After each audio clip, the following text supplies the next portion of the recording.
حساس اداروں کی طرف سے ایک آپ کہہ سکتے ہیں کہ وارننگ دی گئی تھی کہ آج کے دور میں ملکوں کے جو ٹرانسمیشن سسٹمز ہیں، بجائے یہ کہ پاور جنریشن کو اٹیک کیا جائے، ٹرانسمیشن سسٹمز پر اٹیک ہو رہے ہیں۔ پاکستان میں سائبر سیکیورٹی جو ہے ہمارے سسٹمز کی، جو کمپیوٹرز کی، وہ پہلے ہی کوئی ایسا سبجیکٹ ہے جس پر زیادہ توجہ ہم نہیں دیتے، ہمارے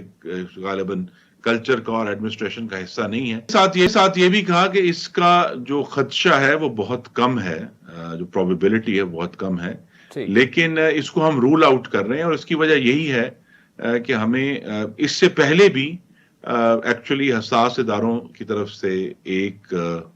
آپ کہہ سکتے ہیں کہ وارننگ دی گئی تھی کہ آج کے دور میں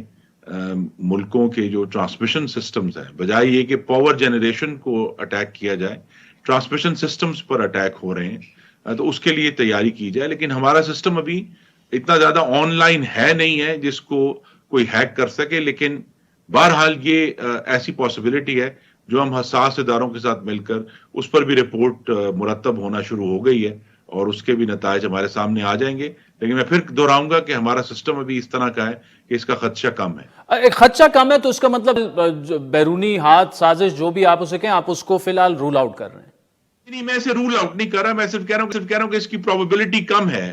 ہمیں بہرحال اس کو انویسٹیگیٹ کرنا ہے، کیونکہ اس واقعے سے پہلے ہی ایک وارننگ ہمیں ڈیلیور کی گئی تھی،